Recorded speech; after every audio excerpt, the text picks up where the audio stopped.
Welcome to Fuckup Nights, Ask Me Anything online version, episode 3, with today's special guest, Arnold Yescas. Really looking forward to this discussion today, and I think that everyone's going to take something out of it. It's very timely. I describe you, just recently met you through Mona Musa, our Fuckup Night alumni speaker, volume 2. And we had a quick chat on the phone. It was fantastic, and I really look forward to digging a little deep because there's some stuff there that I think is going to be relevant to the audience.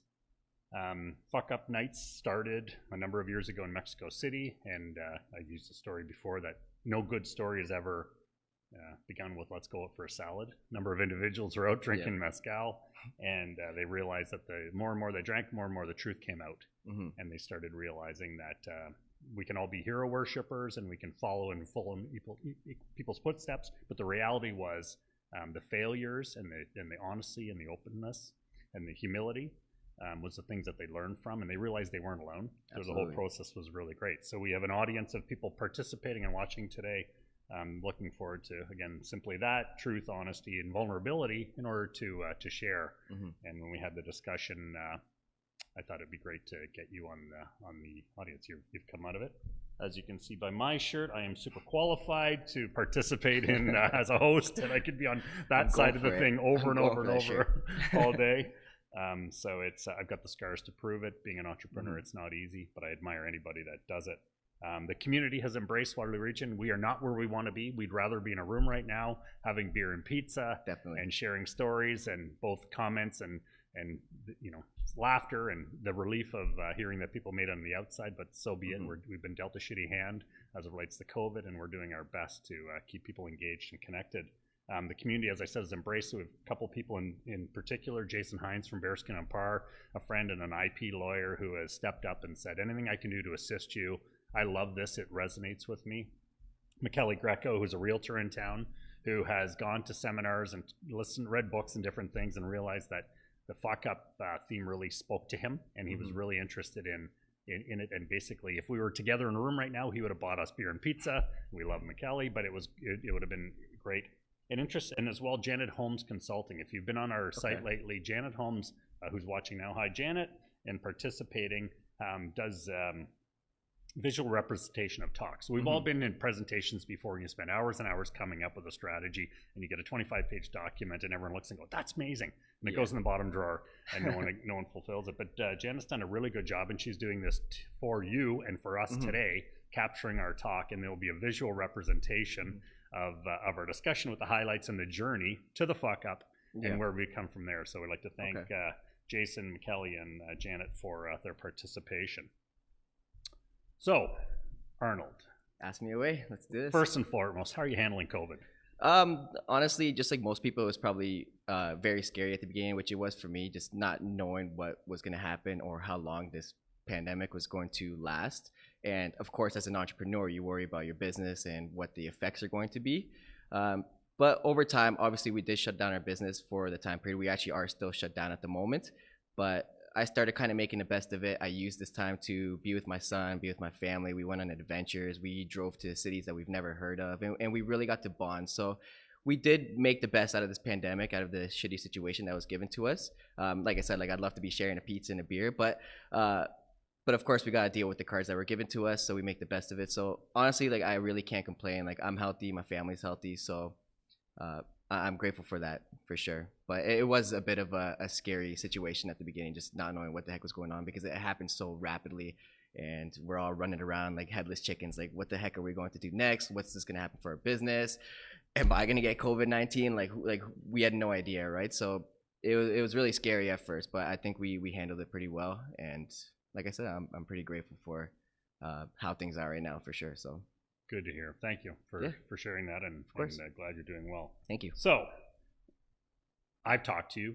People watching it might be all your friends and family, and no new people. But if there is anyone that's watching that doesn't know who you are, just tell me a little bit about you and your journey up to your career, and maybe right up to the point of what you would deem as as a fuck up. Okay.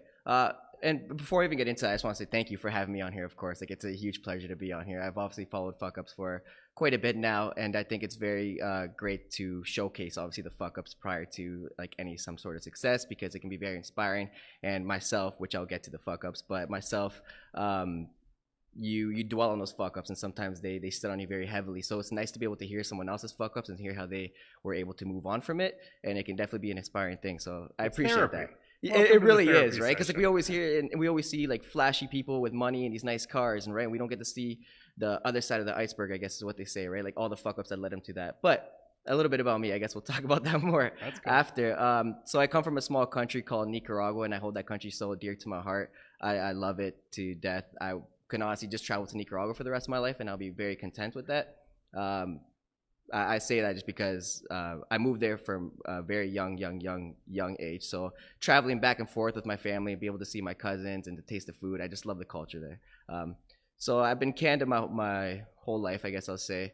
And then I grew up very blessed. Like I have two solid parents. I have a brother, two sisters. We grew up very close with each other. I grew up loving sports, soccer. I'm a soccer fanatic. I also like basketball, music, all the good stuff in life.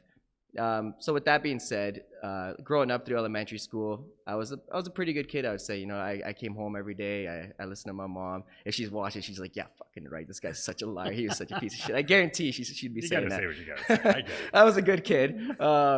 And then I guess kind of towards high school is where I started to kind of be a little bit more rebellious. I started skipping classes. I failed like a lot of classes. I'll say that honestly.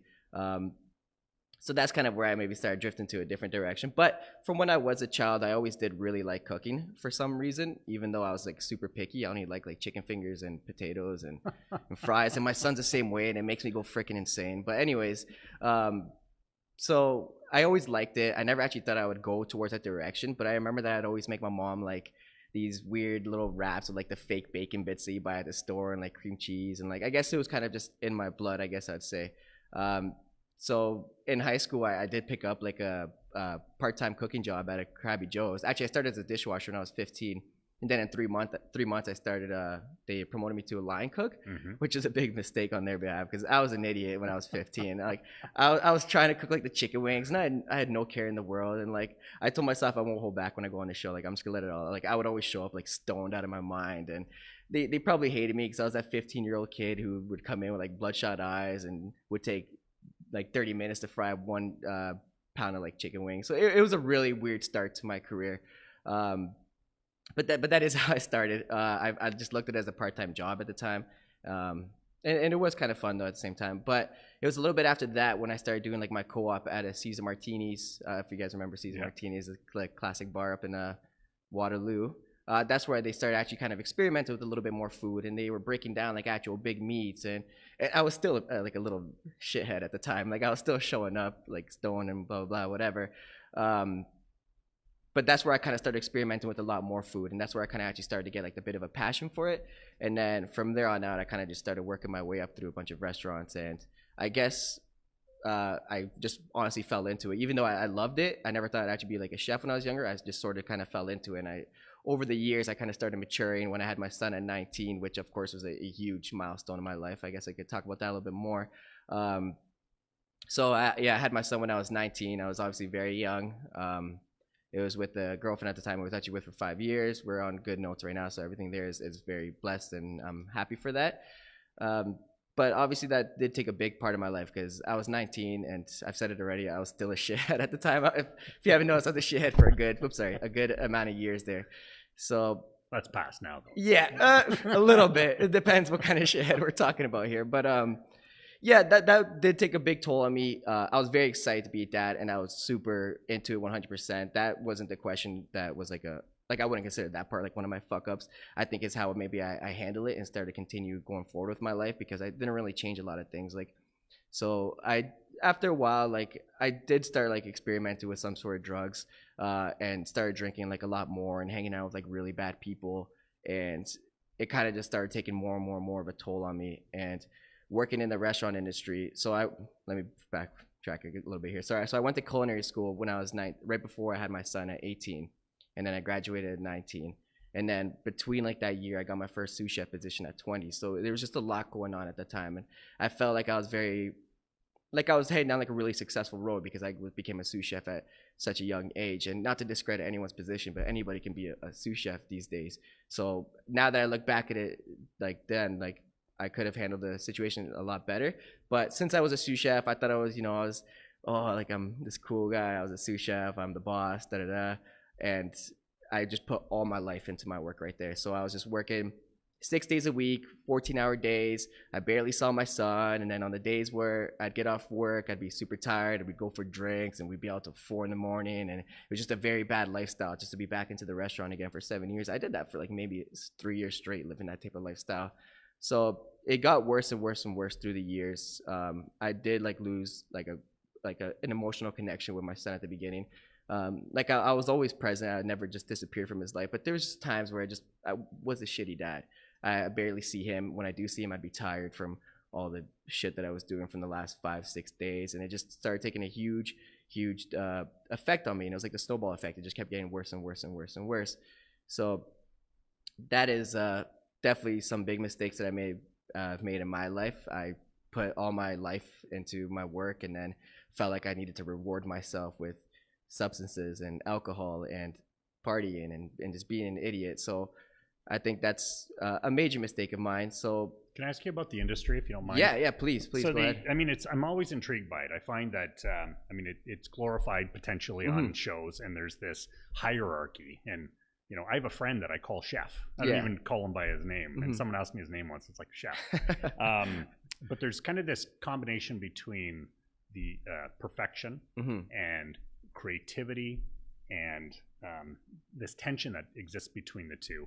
And I think fine dining is one thing. You can watch, I love the chef shows, and I love watching what they're trying to achieve and the experiences that we're doing. But I think at the same point, there's a lot of mediocrity in the whole process, because some of the talent may or may not be there, right? Yeah.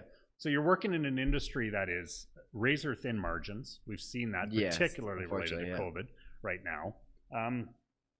Tell me a little bit about, as the sous chef, the chef, and the hierarchy and the whole process, how it works together, or what's the innate conflict that there might be within the industry? Yeah, well, it's already an industry with a super high turnover rate, and it's very, very competitive. So I think one of my friends who kind of mentioned it to me, it's you go every day wanting to be better than everybody else, and that's where it sucks you in, and you start to put in all these crazy hours. What drives that? Is that kind of built into the? I think it's just more of just like, and people may disagree with me, I think it's more of like a pride thing, right? To be able to work your way up and to be able to have that position, like as a sous chef or an executive chef even.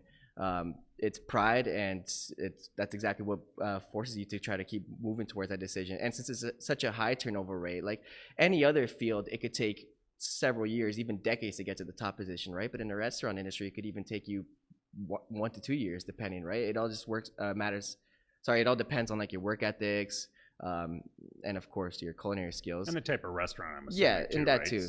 So yeah, it's a very competitive field. There's always people just looking to kind of work their way up. It's also a very, I don't know what the word is, but it's almost sabotaging as well. Like people, like you do build a very strong like family relationship in the restaurant industry. That's one thing I do actually really, really love about it. But it's also dog eat dog at the same time. Like these person want to be the next chef, so they will do what they have to do and they know that they have to be better than the next person. So it's a very competitive, mind draining field. But do you think of Gordon Ramsay and people like that? And I'm sure they're somewhat animated for television, and maybe it's edited or not. But did you ever experience anyone? Yeah. Oh God, I could go for days for that. Yeah, I've and I'm not going to mention any names just for whatever reason. But I've had people slam stuff at the wall. They have bottles of mustard, and they go, "What the fuck?" And they go, and they throw on the wall. We're all just like, "Holy shit, this guy might kill us." So there's definitely that level of aggressiveness that you can see on like Gordon Ramsay, I guess. Apparently he's a really nice person in real life, but that does exist in some real restaurants. Not as common maybe nowadays, but when I was doing like my apprenticeships and growing up, like I was like a teenager in the restaurant industry, and maybe I deserved to be yelled at the time, but there was a lot of aggressiveness, a lot of yelling. Obviously I've never seen anything physical, but it definitely does exist. Maybe not as much now, but it's a pretty cutthroat industry for sure. So what we always try to do is tie what we're talking to into other businesses. So whether it's tech or education or whatever it could be. So is there intimidation involved in the process? And is that, when you talked about the turnover, is that a lot of the reason for it potentially? Well, the turnover, I don't know. There's so many restaurants in the world, let the city alone.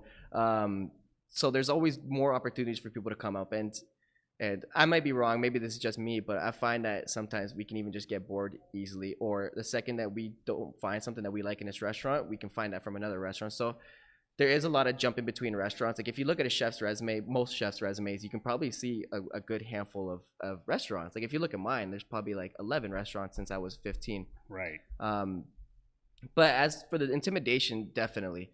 But I think the intimidation actually might be a good thing though, because there does need to be a level of discipline in a kitchen, right? Or else you're gonna have 15-year-old me's running around everywhere, and nobody wants that. From like the chef to the line cooks, it does need to be a little bit of intimidation and disciplinary to keep a tight running kitchen, because like my friend Alex likes to call it almost like militant or like military style, where you call it an order and everybody goes, yes chef, da da da, blah blah blah, and then needs to start cooking right away. So I think that is how you run a proper kitchen, but there's definitely a balance on how to be disciplinary than throwing mustard bottles at the wall and screaming fuck this, fuck that, you piece of shit. Like I've seen a lot of different ways to, or people have ran their team. So were there moments where this is just not for me? So it's going back to, I'm trying to make the parallels here of employees, whatever. So you're in there, you understand what you're trying to, was this your plan to become a chef? And was that the goal, or was it just a job at the time and you're a placeholder? What were you doing? I think from 15 to 18, it was just a job at the time. And then after, when I went to my first culinary school. So I went to culinary school twice, like I said, that I mentioned. I went when I was 18. I did the chef training program at St. Louis. And then around the time where I became sous chef, I did just a 1-year apprenticeship program at Fanshawe College in London. I think it was between those two periods of culinary schools where I realized that this is actually the career I want to take. So I did actually want to be a chef, and I even thought about wanting to like own restaurants in the future. But after I see like the lifestyle and like the amount of time that it takes from your life, like especially as a restaurant owner, like it's a life investment.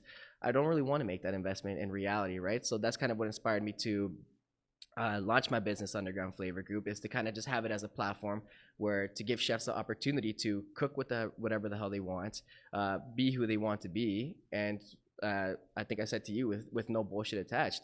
It's just supposed to kind of just be that platform and give them the freedom of creativity through these events and caterings that we offer. Okay, so in the Fuckup Night theme, you alluded to it a little bit early. You were this 19-year-old, 15-year-old to 19-year-old shit. You're a good guy now. What is, how would, so they say. If you could kind of tell us about the journey down, if that's in fact where you went, and that's when we talked a little bit about that was all about. So what were the feelings through the whole process, and then when do you feel you bottomed out, or what do you think caused that? So, like I said before, like I lived that bad lifestyle for a good several years, like 2 to 3 years. But then it started getting really bad, where it almost felt like I just couldn't get out of it, where I'd feel like I would just, like I drank like a lot, and I did like a lot of drugs at the time. So I felt like it was just a really bad routine that I just couldn't get out of, and I got trapped, and the relationships I were in became toxic because of my fault and because of my mental stability. So I started just going through this really bad routine that I was just really, really, really trapped in. So when I felt like I hit rock bottom, I feel like my only way to save myself was to just drop everything, So the next day where I felt like that, I quit my job. I removed anybody who I thought was really negative in my life, removed them from my life, and then I honestly kind of just fell off the face of the earth for like a year as I tried to kind of just get myself back into it and just come right back to life and like rejuvenate my lifestyle and be more of a positive person and more healthy. That's one thing I've tried to focus on as well. So did you reach out to anyone? Did you have counselors or mentors, or did you have someone? No, I was too stubborn for that. I still am, to be completely honest. I'm a pretty stubborn person. I didn't reach out to nobody, although I did have people reaching out to me all the time. Like my mom, God bless her soul, she always knows when her baby boy, something's going on with him, right? So she would always reach out to me, and again, I was too stubborn, so a lot of times I just would say I'm fine, blah blah blah. because I was the type of person who maybe didn't show it like right away. Like I would show up to work smiling as if nothing was going on, right? But when I get home, that's when things were changing. So only those people who were really, really, really close to me kind of knew that I was going through something. So just recently, when I launched Underground Flavour Group, is when I actually kind of started talking about like all the nights that I had with like suicide thoughts and these crazy like self-harming nights and the drugs and the alcohol and just this self-hate that I had, where I wasn't even like seeing my son because there's days where like he would even like want to be with me, right? Because I was just too tired and I couldn't do anything. So I think that's where I started realizing like, hey, I either change myself now or I'm fucked in this forever. So I think I mentioned when you and I were chatting before, like I thought maybe just things would naturally get better over time, but I see people that were twice my age that were also going through the same thing. Like I know I'm not the only person who has felt like this in the restaurant industry. Not to blame the restaurant industry because we're all our own people, but it's a very tough industry and it's also easy to fall a victim to it. You get into it and then it sucks your life up, and then anything else that you have going on in your personal life, it just kind of blends together. I don't know if that makes sense or not, but yeah. So I mean, it's an industry that's very difficult, particularly now in this cancel culture. You know, one bad review, like how does that? I mean, again, we're watching it from the outside, but I always think, you know, you look at peripheral discussions on Yelp or different reviews, TripAdvisor reviews, and I always say you have to discard the ones and the fives, because fives are often biased because it might be, you know, I always think they're suspect in the sense that they had a friend or someone wrote it themselves. It's always possible, yeah. And the ones are just, you know, it can't be that bad sometimes. But how does that outside influence affect the morale and the pressure internally to execute? Because it's no different than a tech company that's coming up with a product or its user experience. So what influence does that have on the staff? Well, it does influence the staff.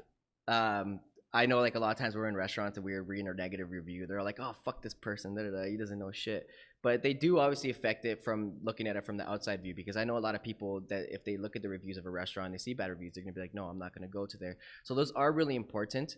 And honestly, like if there's a reason why those reviews are there. So if there's something that really bad did happen, then they have the right to put that there.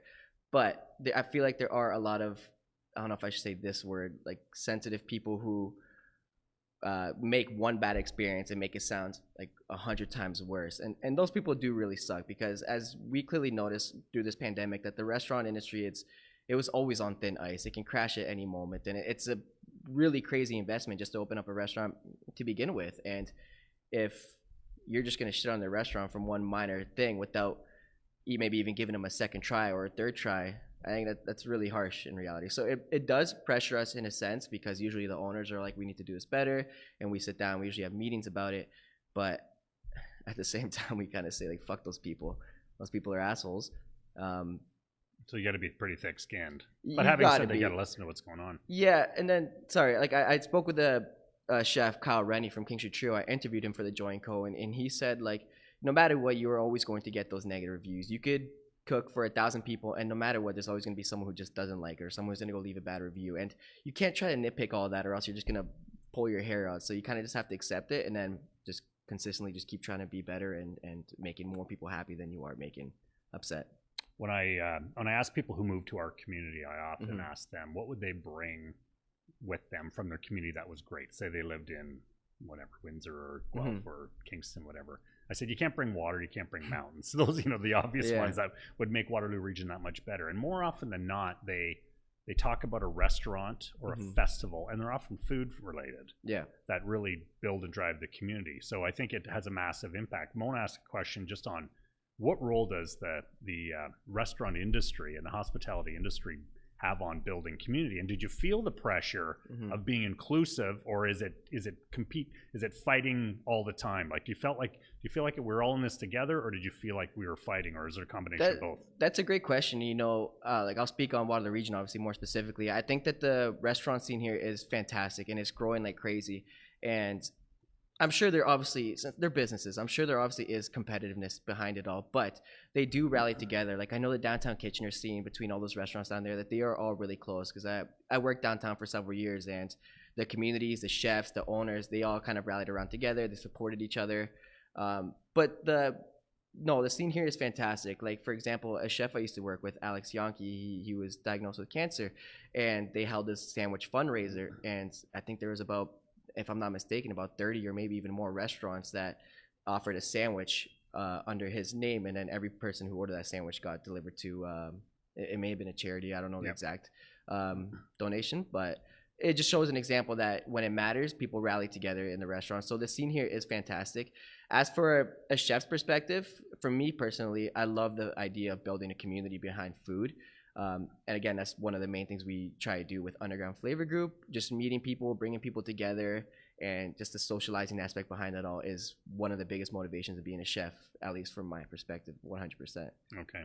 That's good to hear, because I think it's defining culture often is by food in a lot of cases. And I always think of experiences that I've had and people that have had. It's, what do you like about certain culture? It's often the food. And I think we've got a great diversity. I grew up here, as did you. And I mean, it was not nearly what it is now. We can pretty much get any type of cultural food at this point, which is absolutely. really quite and exciting. I love that 100%.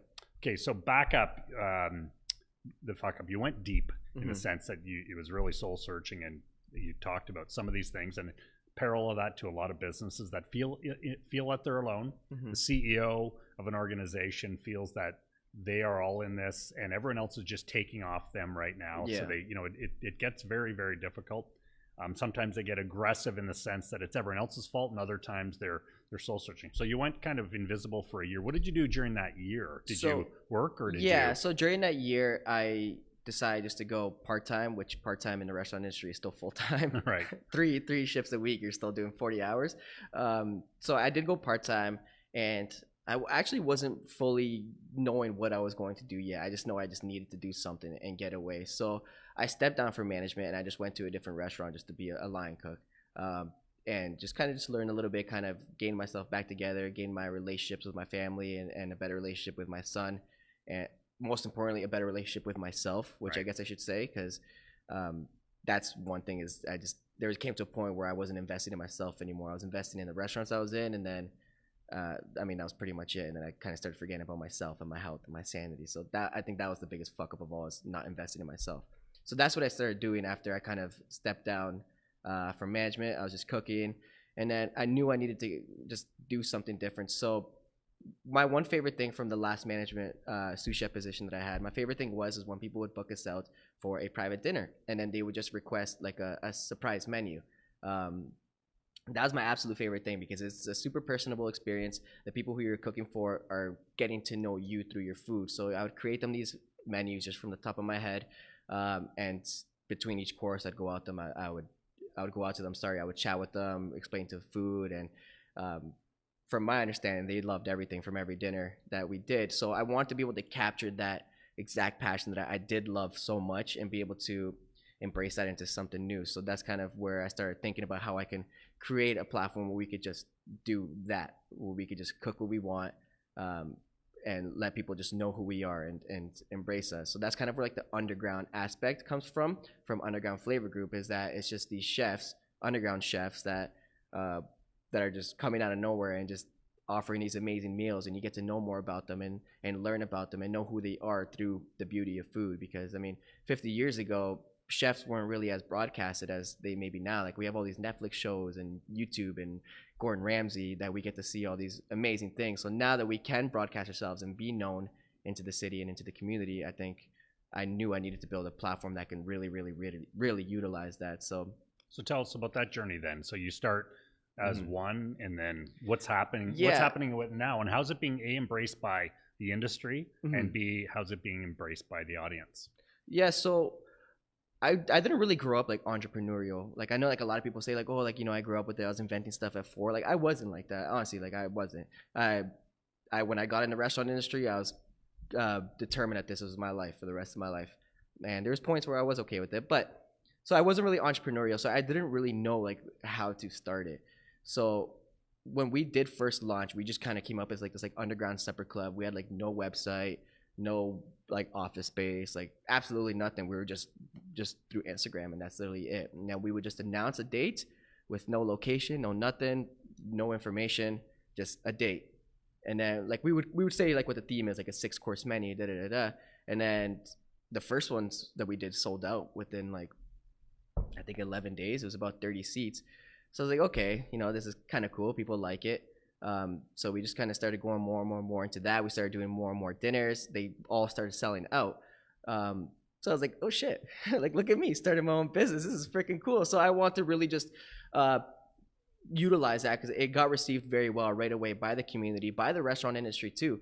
Because like even though I'm the creator and yeah, I'm here speaking about it, I don't like being like the main face of Underground Flavour Group. I want to be more of a community style of company. So each event I would reach out to a different chef from a different restaurant, right?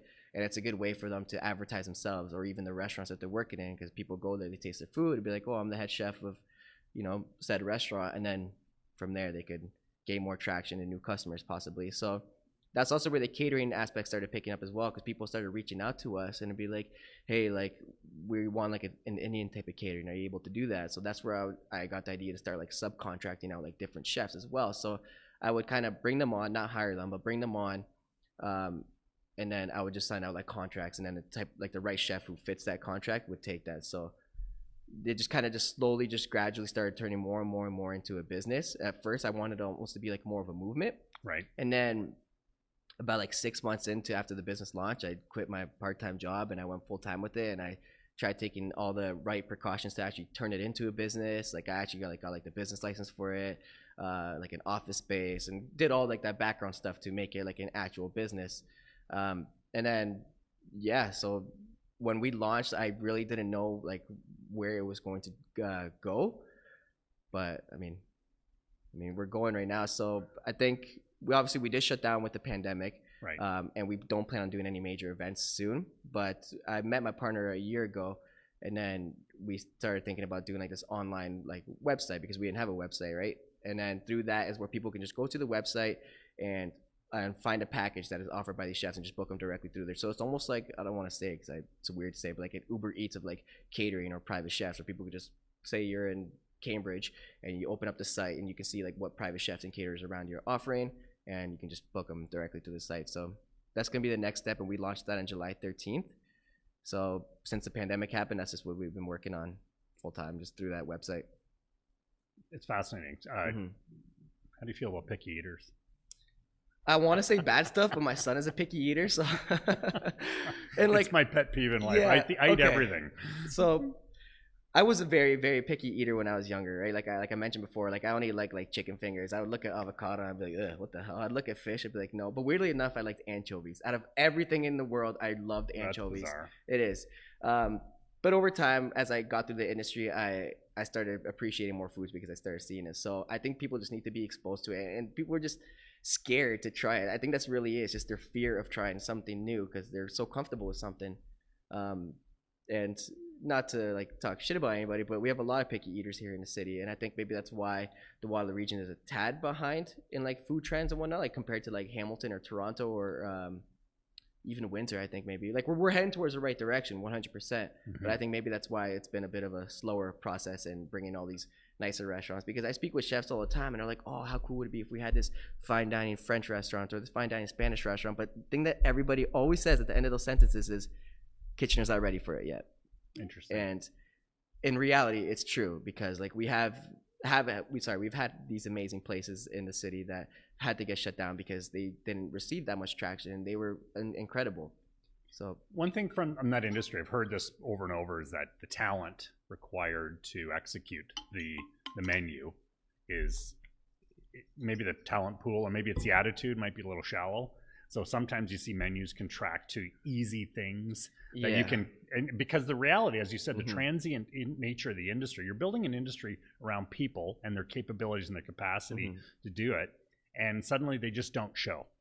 And you have to parachute somebody else in to create something that was magic. Yeah. And I've talked to a number of business owners, whether they be the owner of the business or a chef, and they're saying we'd love to keep things like that on the menu that are more. But the reality is we can't get people to execute. Is that the truth in the industry? 100%. It really sucks, because I've worked in restaurants where we bring in these like exotic meats, and it's like, this is freaking incredible, but you only sell like one order, and you really do have to just offer what the community wants at the time, right? So that's, again, like that's where I think that's why there's maybe a slow process in getting like more and more of these different types of restaurants here, even though we're doing great.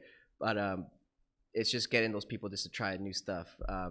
So you definitely have to readjust the menu into what the community wants, and a lot of times it's very easy and sometimes quick stuff. Like I know it's not just Kitchener-Waterloo, obviously, but people really like quick food nowadays. Like they want things to be at their table within like 10 minutes, which is reasonable, but to enjoy sometimes a real dining experiences, sometimes meals take up to, I've worked in restaurants where it's like a 30-minute wait to get your plate. But those types of dishes that do take 30 minutes, you know, there's so much history behind those plates. And like I know we spoke about Paul Beamer over the phone. He is a great example of a chef who kind of just doesn't really give a shit about like what like the community wants. I don't want to say that, but he puts whatever the hell he wants on the menu, and sometimes there are long wait times, and he brings on these meats that I haven't seen being served in different restaurants. So I think Paul Beamer is one of the people who are definitely behind revolutionizing the Waterloo region food and beverage industry. And we need to continue supporting those people 100% because they're the ones who are going to be changing the way we see food and eat food here in the Waterloo region. And there's obviously many other chefs as well who are doing the same thing. But Paul Beamer is the first one that comes to my head when I was thinking. So through this pandemic and the impact on education and children and homeschooling, there's a lot of people dealing with some crazy shit right now. When I talk to anyone about it, I mean, I'm fortunate my children are out in the sense they're either in school or working, and they're doing well.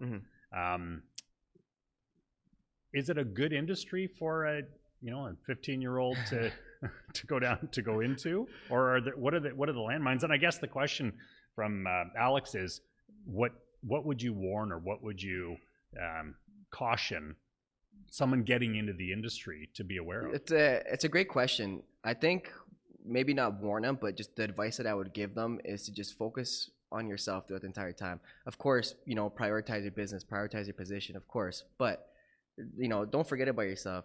Drink lots of water. You're working on a hot line for 14 hours and you're sweating buckets, and just make sure that your mental health and your physical health is always your priority before anything else, though, because people give their lives for this industry, for an industry that doesn't make like more than $100,000 a year, like each like positions, I guess. I mean, but just they need to prioritize themselves, and don't forget to always focus on themselves and make sure that they are mentally okay, physically okay, and then keep going. I mean, it is a good industry because once you work your way up, there are some amazing positions. There's like food and beverage managers, there are executive chefs, and there is some really good stuff. So as long as you can focus on yourself, you'll be totally fine in the restaurant. It's just my problem was I didn't focus on myself, right? So I fell victim right into it. I put my entire life into it and forgot about everything else about me.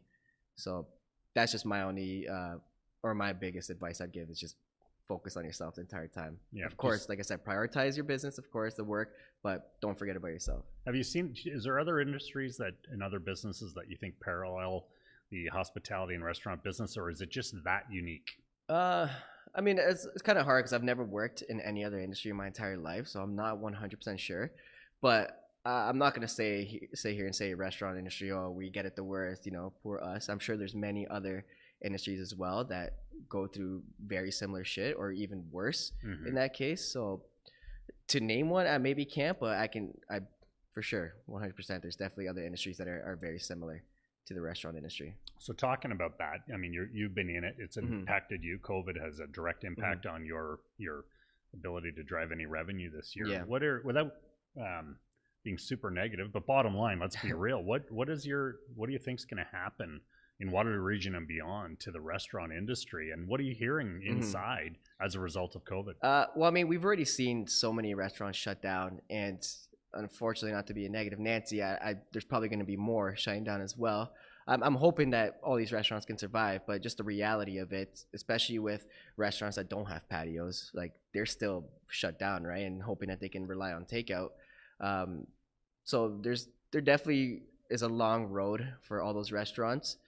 But in the long run, when things start to get a little bit better, I think it's also a great time it's a destroy and rebuild type of situation. So it's going to be a great time to kind of refocus on, what we're bringing here to the region, and people maybe after seeing what happened, people will be more inspired to do something different, bring different types of restaurants, offer better food, because they know that at any time shit can just fuck you, right? Like there's nothing as secured, I guess.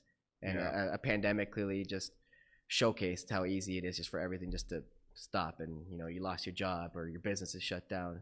So I think it can be a good destroy rebuild situation for the future. I think there will be amazing more restaurants coming up. As you can see, like patios are packed. So the restaurant industry will never die. It will never will. People love eating. I might go sit on a patio after this. Who knows? But once things get back to normal, eventually, whenever that is, I think the restaurant industry will be booming like crazy, and people will be more excited to embrace new types of restaurants and more types of food and drinks out there. So I think it'll be great in the long run. So you touched on this. We have a question. How did your work-life balance affect your home life and relationships? And I think what we see is the tech bros, you know, or the tech people. You just gotta you work hard, you work long, you do. You know, Google as an example, they'll feed you. Get to work, we'll feed you, we'll keep you here. Get this done. So how did I mean, I think we know, but how did that work-life balance affect your ability to execute your life? It took a major effect, and that was the main thing that, like, I consider like my main fuck up, is that there really was no work-life balance. It was just work.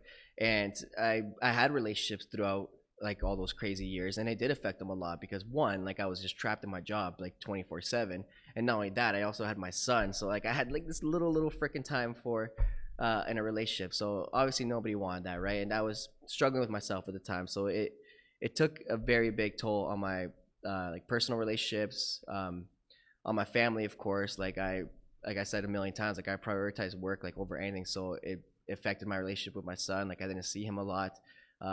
My like immediate family as well. So the work-life balance was definitely not even in the picture at the time. It was just straight work. And then, of course, at the time where I was dealing with like substance abuse, that was just kind of was like, as weird as it sounds, it was almost just like at the time I looked at it like as a reward for working so hard. Oh, I deserve this. Or, you know, like I work 6 days a week. I can, on the 7th day a week, I want to, you know, indulge and have some fun. So yeah, the work-life balance really sucked, and that was the major thing, again, like what inspired me to launch my own business, so I can just create the proper work lifestyle that I want. So as busy as I am, I don't, unless I have like a special event or a catering or something, I don't do anything on the weekends. I spend that time with my son and my family and my friends. So with the lessons learned in the industry, if you were going to start an industry, right, a new restaurant right now, and for those that are, there's a lot of people that have a desire to do so. Yeah. How would it look? What would be different, and what things would you create and instill as you know, mission critical and vision focused to allow them to succeed? If I were to open a restaurant, shit, that's a good question. Honestly, from the bottom up, I mean, what is the balance issue? How do you preach that? How do you enforce that? How do you measure and manage it? And how do you not fall into the traps of the industry? Yeah, I mean, like when I was in restaurants, like there were like amazing managers that did go out of their way to try to make sure that I would be able to like see my son and try to like fix the schedules. Fuck, that's a good question. How I would do it, honestly, I guess like maybe, if I were to open a restaurant, which will probably never happen, but if I were to, I would create like a certain type of menu that's only offered during a certain time period. So, you know, people aren't in the restaurant from 9 a.m. until 1 a.m. So I like the restaurants to only offer dinner services, right? Because people get to have their mornings with their family. They come in at like noon or 1, and then they get to go home by like midnight, maybe, depending. So I'd probably open one of those styles of restaurants, and then I don't know. Like I feel like I'm just like making things off the top of my head. Like maybe close on like a Sunday, Monday as well, so everybody has their 2 guaranteed days off in a row. But then of course, like I don't know how that would take a toll on business and not being open 7 days a week. So I think the balance is in the industry. It's notoriously difficult. It's really difficult. Like you asked me that question, my mind's like trying to work so hard. Like how the hell would I do it? Like, there is no answer. I don't want to say there's no way, because of course there is way. Like there's a reason why there's 1,000 restaurants. Like there is ways to do it. Right. I honestly don't know how. Question. What do you think KW's food scene will look like 10 years from now? Can I ask who asked that question? Nope. Okay. I feel like I know who did. I think it's going to be fantastic. Honestly, like I said, it's a great destroy and rebuild situation. So I think in 10 years from now, we'll be catching up to like the Hamilton scene, the Toronto scene, especially as they continue spreading towards us as well. It's going to be great. Like it's already amazing, aside from this shitty pandemic that we had. But we're going to see more and more restaurants coming up. Like I'd love to see more and more cultural restaurants. Like I always tell people, I'd love to see like a fine dining, like Spanish or like Latin American restaurant, kind of like Lolo on Lobby Bar, for example, how they're like Southeast Asian, but you know, you can dress nice, you take a date, get a bottle of wine. There's a lot of smaller shops that we have here, but I think like a nicer Spanish restaurant. So I think eventually we'll be able to see those type of things, and we're just gonna see more and more coming in. More cultural diversity, Yeah. more representation. Interesting. I ask everyone this question: what scares you? I mean, this is kind of a weird answer, but like I think I'm a good driver, but I'm kind of scared of driving sometimes because I don't know. I've seen so many crazy things, and like I have my son in my car. But I guess the more, I don't want to call it like a basic answer, but as a father, like I'm scared of like my son going through what I'm going through. I don't know how to properly like put the word on that, but I fear for him. You know, like I care about that kid so much, and I don't want him to go through the same footsteps I went through or what some of my friends went through who aren't even with us anymore. Like that's my biggest fear. Me, I feel like I'm fearless at this point. Like I could just fuck it, give me whatever the hell you want. I'll find a way to deal with it. Which, I mean, if you want me to say like spiders scare the hell out of me too. Like I could say stuff like that too. I'm getting very like Everyone's personal. got a different answer. No, that's really spiders what scare the shit out of me, and that's like probably like the main reason why I got a cat. Because when I see a spider, I just grab my cat. I'm just like, do something with it, do something. So little things like that for sure. But my biggest fear, 100%, is just what's in the future for my son. Because I want him to be healthy. I want him to focus on himself and make the right decisions. But I guess it's probably what every parent feels. I'm sure you felt the same way before, right? Absolutely. There were times when I questioned, was it sane to bring a child into this world? I've thought the same thing too, 100%. And, especially with everything going on in this world. And I mean, who knows? So live it one day at a time, I guess, is the best thing. So a lot of what you shared is, and as we wind down, is super applicable beyond the restaurant industry. Mm-hmm. It's about the tech. It's about the push. It's about losing sight of the goal. And really, is the goal money?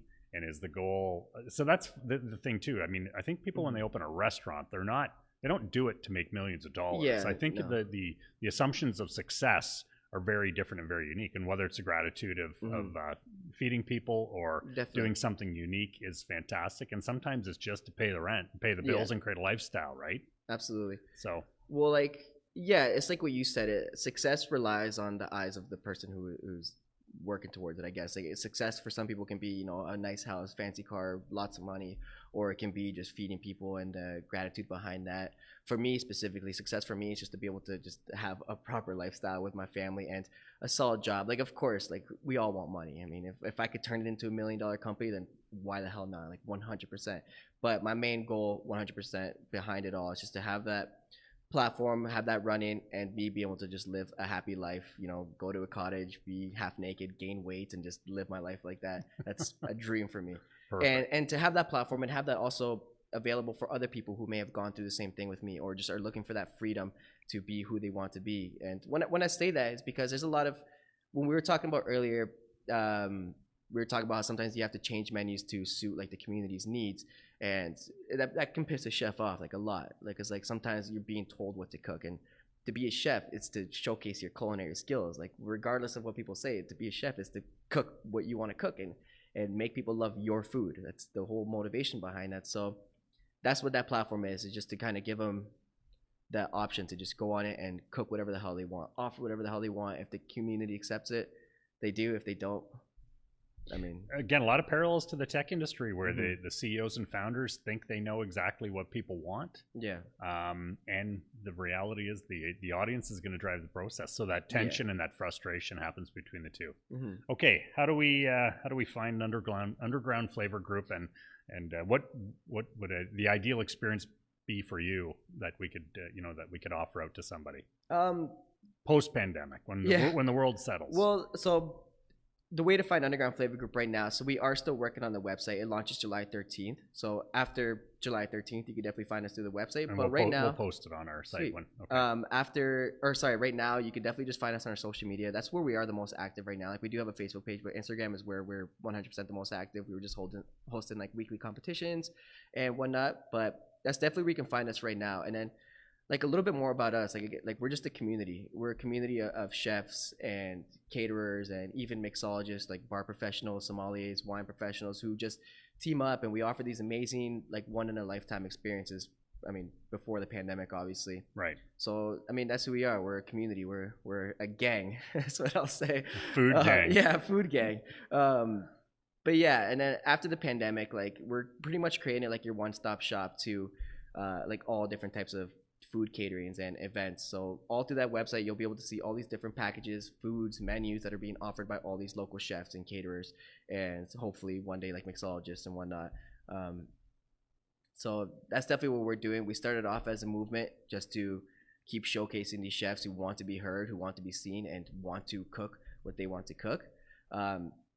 And then, of course, we're always going to stand by what pushed me towards building this business. So like our first event, Industry Night, it was actually a night to resemble pretty much everything I'm talking about right now, hence the word Industry Night, to just resemble like the mental health and addiction crisis that happens in the food and beverage industry. It's a nonprofit event. We host it we want to host it every year. The one got canceled this year, obviously, because of the pandemic. But all proceeds for that one go right to the Canadian Mental Health Association. So we'll be doing that one every year. Since that was a motivation to what built this.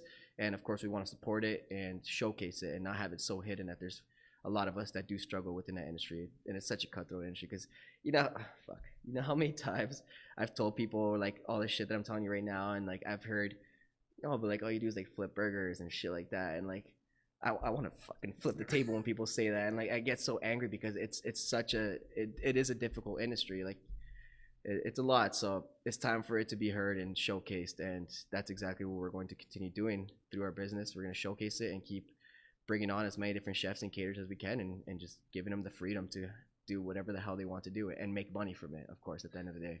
Well, I love the motivation. I love the impetus for what you've created, so we will do our best to amplify that. We wish you all the best. Thank you. Mona, good assist for introducing me to... Mona is fantastic as well, and she jumped on board with us last year. And she's just been a great help. She does a lot of my media because I'm not a techie person whatsoever. If I showed you the shit I tried to edit up, she's probably laughing. She's watching right now like they're bad. Amazing. So Mona is very great for that. Well, thanks for sharing your story. I mean, we talked at the onset about the truth, the honesty, and the vulnerability. I mean, you went to a dark, dark place, and there are people that go there and we never know it, and there are those that go it very publicly. And some of the chefs' stories in town have been very public about addiction and things like that going on. I don't want to paint this as a negative, but the bottom line, it seems to be an industry that, because of the late nights, because of the the different motivation, common, it's something that we need to be aware of. I admire Underground Flavour to allow the chefs and those people that have spent the time to hone their craft and to become an experts in this to do really what is important to them, which is create experiences and satisfy the audience. So thanks so much for sharing everything today. My pleasure. Thanks to Jason Hines at Bearskin and Parr, McKelly Greco, and Janet Holmes. Hopefully you're going to have some good content in here about the journey which is going on. We're going to take a few months off, or we're going to take at least the month of July off because people need to, I don't know if they can get the cottages or whatever, but demand. But I'd like to offer this to everybody. If you have a story that you want to tell, reach out to us and share it. It's amazing how many people do believe that this is a pay it forward initiative, and they will, by sharing their story. It definitely is. Like, sorry, I hope I can speak. It definitely is, and like I was saying at the beginning, like I love it because I feel like maybe I haven't seen all the interviews, so I may be wrong, but I feel like a lot of people sometimes they talk about like wrong investments that they made, talk about business wise. But I wanted to come on here and talk about my personal fuck ups and when I was in like a really dark place, and I want people to know that like you're not trapped in that. Like the first step is always the fucking hardest. Like it's the hardest to do, but once you take that first freaking step, like it's one road from there on out. So yeah, I want people to know that because I felt like I was trapped and I'm fucked, and my son's gonna hate me and this is my life. But it took that one extremely dramatic step, and I'm very happy and I'm very proud with where I am right now. And I know there's people who went through the same similar progress, so I feel like they deserve to be recognized and applauded for sure. Well, we when people fuck up, we get content. Yeah. So this sure. I said this will continue these as long as we have content and stories to share. Yours is unique and yours is very special. So thanks for sharing that. So for everybody out there, be safe. In my opinion, hate me if you're not, wear a fucking mask so we can get through this quicker than later. Be safe, fuck COVID, and thank you very much, Arnold. Thank you. Joining us. It's a pleasure, and I agree. Fuck COVID. It's fucking hard. Thanks.